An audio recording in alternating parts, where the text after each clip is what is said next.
झालं पाहिजे का? उपयोग तर झालं नाही पाहिजे.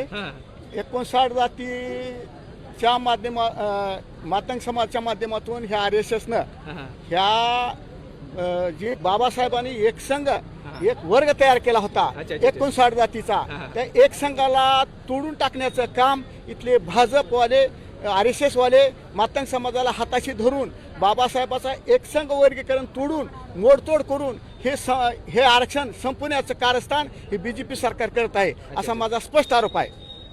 आणि मग म्हणजे जे आरक्षणाची मागणी करत आहेत ते मागणी अशी करत आहेत की आम्हाला काहीच मिळालं नाही, महारानं खाल्लं, बौद्धानं खाल्लं, कुणी खाल्लं, हे न खाल्लं. हे साफ चुकीचं आहे. बाबासाहेबांनी ज्यावेळेस तुम्हाला आरक्षण दिलं 59 जातीला आरक्षण दिलेलं आहे, 59 जातीला समान आरक्षण दिलं आहे, 59 जातीला देखील शिक्षणाचा समान अधिकार होता.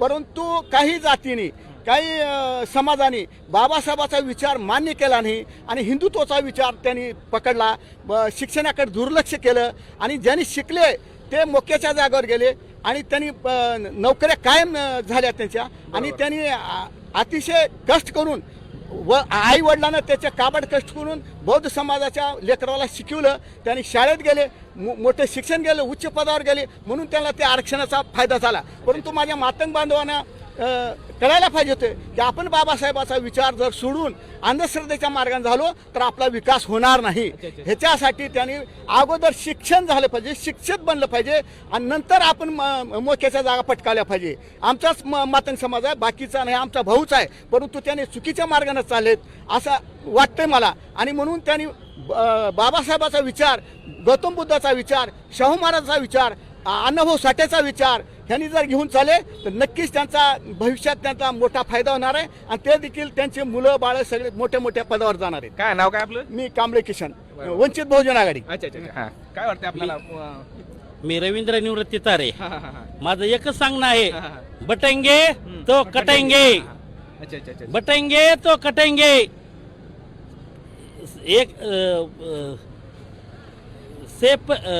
एक रहेंगे तो सेफ रहेंगे, एवढाच इशारा मी देऊ शकतो या विरोधकांना. काय वाटतं आपल्याला? मी सोनवणे विश्वनाथ गुणराजी मातंग समाजाचा आहे सर मी. आणि सर ही मातंग समाजासाठी ही फूट पाडण्याचा प्रयत्न ही लोक जातवादी लोक. तुम्ही मातंग समाजाचे आहे त्याने तुमचं म्हणजे माझं उपवर्गीकरणाला विरोध आहे का समर्थन आहे? नाही, समर्थ आहे सर. विरोध आहे सर त्याला. म्हणजे उपवर्गीकरण झालं नाही पाहिजे. नाही सर. काय नाव मला तुमचं? सोनवणे विश्वनाथ गुणराजी, अच्छा. तालुका निलंगा, जिल्हा लातूर. म्हणजे काय म्हणजे तुम्ही एवढं म्हणजे कसं काय म्हणजे काही जे RSS आणि BJPच्या नादाला लागून म्हणजे उपवर्गीकरणाचं समर्थन करत आहेत तर तुम्ही विरोध करताय, नेमकं काय तुमचं विचार? नाही सर, ही मातंग समाज जे आहे सर ही विरोधच करणार आहेत आणि आमच्या पक्ष आमच्या जातीमध्ये त्यांनी फूट पाडले आहेत आणि बाबांना सांगितलं दोघेही मातंग आणि महार एकच जातीचे आहेत. पण ही लोकांना ते समजणार आमच्या मातंग लोकांना. तरी माझ्या मातंग बांधवांना विनंती आहे माझी की बाबाच्या सावलीखाली येणं हे आमचं गरजेचं आहे. गाव कोणतं? काडजोगा तालुका. बरं. अच्छा. कोण बोलणार आहे? हां सर. तर बाबासाहेबांनी जे आरक्षण दिलेलं आहे ते आरक्षण एका जातीसाठी नाही. SC म्हणलं की ती 59 जाती आहेत, पण ही 59 जाती ही एकत्र आली पाहिजे. ह्याच्यात तुम्ही फूट पाडू नका. ज्या बाबासाहेबांना सांगितलेलं शिका, संघटित व्हा, संघर्ष करा, त्याप्रमाणे चला. बाकीचे जे आता आम्ही म्हणतो आपलेच बांधव मातंग आहेत, त्यांनी बाबासाहेबांच्या विचारांना चालत नाहीत. त्यांनी अंधश्रद्धा किंवा देवदेव हे सगळं घेऊन ते चालत आहेत, म्हणून ते माग आहेत. म्हणून त्यांना वाटतंय की हे महार पुढे गेलेत. महार पुढे काय गेलेत? बाबासाहेबचे विचार घेऊन पुढे गेलेत. तुम्ही ते विचार घ्या आणि तुम्ही आमच्या सामील व्हा, एवढंच माझं सांगणं आहे. मग मातंग समाजाचा म्हणजे तुम्ही आता मातंग समाज आहे तुम्हाला विचारतो की मातंग समाज वर्गीकरण समर्थन करत आहे, मग तुम्ही विरोध करत आहात, पण मातंग समाजाच्या विकासासाठी किंवा म्हणजे विकास झाला नाही ह्याच्यासाठी काय कारण असेल तुम्हाला वाटतं? विकास शिक्षणच नाही ना सर, आमच्या मातंग समाज शिक्षणच नाही ना सर. अच्छा. शिक्षण नाही ना, शिक्षण असल्यानंतरच नोकरी लागते ना तुम्हाला. शिक्षण नाही तर नोकरी लागणार कुठून? बाबाचेच विचार वेगळे आणि या मातंग समाजाचे विचार वेगळे सर. म्हणून नोकरी नाही. शैक्षणिक गुणवत्ता नसेल किंवा पात्रता नसेल, तुम्ही विरोध करायचं चुकीचं आहे ना त्यांचं. शिक्षण काय म्हणजे झालं म्हणजे काय ऑटोमॅटिक त्यांना काय घरोघर नाही नोकरी मिळेल? आता माझी फॅमिली सर शिक्षण शिकली आणि माझ्या अंगणवाडी कार्यकर्ते नोकरी आहे ना, शिक्षण तर नोकरी लागणार कुठून तुम्हाला? बरोबर. तुम्हाला असं वाटतं का आता तुम्ही एवढं सांगत आहे किंवा महार समाजाने विशेषतःने महार समाजाने तुम्हाला कुठेतरी कधीतरी म्हणजे एक म्हणजे प्रबळ आणि बहुसंख्य किंवा आरक्षणाचा लाभ घेणारी जात आहे म्हणून तो कुणाला विरोध विरोध केला किंवा अन्याय नाही नाही नाही नाही असं कधी नाही झालंय आणि का? माझे मित्र गौतम कांबळे आहेत, माझा भाऊसाहेब कांबळे, सुनील कांबळे आहेत, हे मित्र मी जाती त्या जातीमध्ये राहतो हा, सर. हा. मी म्हणजे असं माता कुठं काय आढळलंय? नाही नाही नाही शक्यच म्हणजे- नाही. म्हणजे एकंदरीत नाही म्हणजे त्या मी पद्धतीने बाब जाणीव- हा. अहो सर मी बाबाचा विचाराचा माणूस हा, हा. आहे. बाबासाहेब आंबेडकरचा विचाराचा माणूस आहे ती. तो महान मानव आहे ती, त्याला कोण चालेल नाही त्याला, पण ती आमच्या समाज जे आहे ते त्याच्या नाही हिशोबात नाही असं. काय लोक ती विरोध करले तर नाही, ही फूट पाले असतात त्यांनी, बरोबर. त्यांनी फूट पाले पक्ष ते जे भाजपचे कार्यकर्ते आहेत का नाही, ही फूट पाले असतात त्यांनी.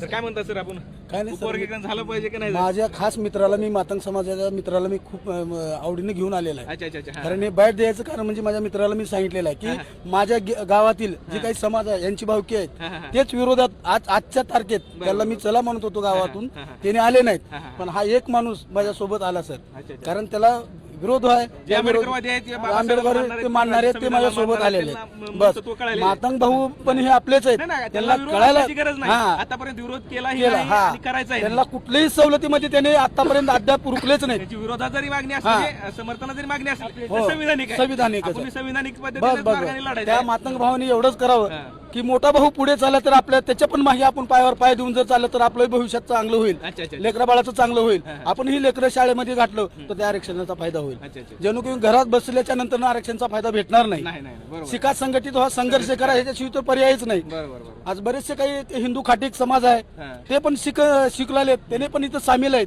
बरोबर. 58 जातीमधले भरपूर काही समाजाचे लोक इथं आलेले हा, हा. आहेत. त्याचा फायदा घेणारे लोक बरोबर. न घेणारे पण इथं आलेले बरोबर. आहेत. हे बाबासाहेबच कळालं नाही बरोबर तर काही लोकांना ते विरोध करायचंच आहे त्यांना. अच्छा. आणि प्युअर ही RSS ची अवलाद आहे. बरं बरं या अवलादीला किती जरी सांगितलं हा. तरी अवलाद जाणारी जाते असते गु खायला. बरं. असं एक माझं वैयक्तिक म्हणणं आहे. काय नाव काय तुमचं? माझं बाबासाहेब भानुदास कांबळे, मी मुक्काम पोस्ट काटेजळगा, तालुका निलंगा, जिल्हा लातूर. अच्छा अच्छा अच्छा अच्छा म्हणजे वर्गीकरण झालं नाही पाहिजे असं? नाही नाही नाही मुळीच नाही, हा. मुळीच नाही, वर्गीकरण झालंच नाही पाहिजे. अच्छा अच्छा अच्छा आम्ही रस्त्यावर रक्तपात होईल पण होऊ देणार नाही. अच्छा अच्छा अच्छा.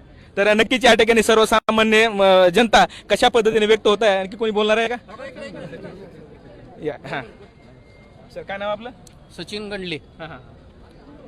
बोला की आरक्षणाचा काय म्हणजे फायदा होईल का तोटा होईल आरक्षणाचं हे जर झालं तर, उपवर्गीकरण झालं तर? उपवर्गीकरणामुळे तोटाच होणार आहे, कारण हा सरकारने लावलेला, जाणून बुजून लावलेला एक प्रकारचा खेळ आहे.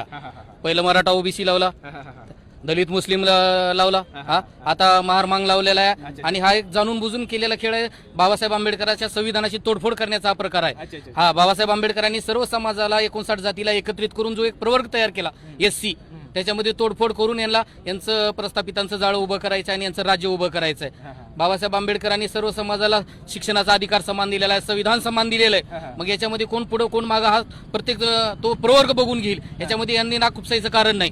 कारण कसं आहे, शिक्षण हे सर्वांना समान दिलं. मग याच्यामध्ये मातंग समाजाच्या बांधवाला कोणी म्हणलेलं नाही की बाबा तुम्ही शिकू नका. हा कोणी शिकला पुढे गेला, तुम्ही शिका, त्यांना ओव्हरटेक करा ना. ओव्हरटेक करा तुम्ही त्यांना. शिक्षण तुम्हाला सारखंच दिलेलं आहे, अधिकार तुम्हाला असं केलेलं नाही की बाबा तुमचा 95चा लागला नाही ना आमचा 80चा लागला, असं झालेलं आहे आतापर्यंत काहीच नाही. एखादं उदाहरण दाखवा मला. हा खेळ कशामुळे मांडलेला आहे? हा केवळ सरकारला जाती जातीमध्ये वाद लावून यांचं RSSचं पोळी भाजायची आहे, यांचं सरकार स्थापन करायचं आहे. आणि ह्यांच्यामध्ये ज्याप्रमाणे इंग्रजांनी राज्य केलं, तोडा फोडा राज्य करा, हा प्रकार इथं चालू केलेला आहे. जाती जातीमध्ये फूट पाडण्याचा प्रकार चालवलेला आहे. याशिवाय दुसरं काहीच नाही.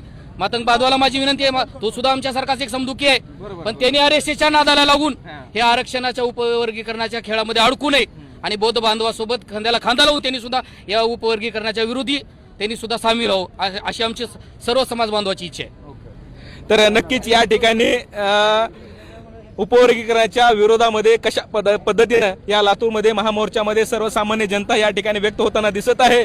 आणि हे वर्गीकरण किती धोकादायक आहे आणि इथल्या समाजामध्ये फूट पाडण्याचं आणि विशेषतः ज्या म्हणजे जाती मायनर आहेत, ज्या जाती म्हणजे ज्यांचे या 59 जातीमध्ये लोकसंख्येचे प्रमाण टक्केवारी कमी आहे, ती त्यांच्यावर सुद्धा हा अन्याय होणाराच प्रकार आहे. कारण 13% आरक्षणामध्ये जे त्यांना म्हणजे आरक्षण मिळणार आहे ते कुठंतरी म्हणजे कमी ह्याच्यामध्ये जाणार आहे. आणि म्हणून इथल्या 59 जातीच्या विकासासाठी कारणीभूत जर असेल तर इथली शासन व्यवस्था आहे, इथलं सरकार आहे, इथल्या सगळ्या गोष्टी आहेत. आणि मग यांचा महापाप झापण्यासाठी यांच्यामध्ये भांडण लावून तोडाफोडा राज्य करा, अशा पद्धतीचीच भूमिका या ठिकाणी नक्कीच आपल्याला दिसून येत आहे. रद्द करा, रद्द करा, उपवर्गीकरण रद्द करा, रद्द करा, रद्द करा, रद्द रद्द करा, रद्द करा. तर नक्कीच या ठिकाणी अशा पद्धतीनं या ठिकाणी उपवर्गीय रद्द करण्यासाठी या ठिकाणी महामोर्चासाठी मोठ्या संख्येनं इथं समाज बांधव आलेला आहे. लातूरमध्ये राखीव जागा आहे आणि त्या राखीव जागेमध्ये म्हणजे काय डॉक्टर काळगे हे शिवाजी काळगे हे शिवाजी बंडाप्पा काळगे हे खासदार आहेत आणि ते एससी मधून राखीव जातीतून निवडून आलेले आहेत. आणि त्यांची विशेषता अशी आहे की ते दुसऱ्या जातीतून घुसखोर म्हणून आपल्या जातीमध्ये 59 जातीमध्ये घुसून म्हणजे आलेले आहेत. अशा पद्धतीची सर्व म्हणजे लातूरच्या जनतेला इथल्या देशातील जनतेला माहिती आहे. आणि असं असताना म्हणजे इथं शोकांतिका व्यक्त करावी वाटते की इथला सर्वसामान्य माणूस, इथला सर्वसामान्य जनता, इथला आंबेडकरवादी तरुण जनता, सर्वसामान्य माणसं संविधानाच्या रक्षणासाठी आपलं रक्त सांडायला तयार आहेत. परंतु इथं राखीव जागेहून निवडून गेलेले पदाधिकारी असेल, आमदार खासदार असतील, हे कुठं आहेत आणि कुठं काय करायलेत आणि कसं काय करायलेत हे वेगळं सांगायची गरज नाही. अशीच परिस्थिती या ठिकाणी दिसून येत आहे. म्हणून हे उपवर्गीकरण सबक्लासिकपेक्षा आपल्याला राखीव जागेपेक्षा स्वतंत्र मतदारसंघ कसे मिळू शकतील याकडे सुद्धा इथल्या आंबेडकरी अनुयायाने लढा उभारण्याची गरज निर्माण झाली आहे.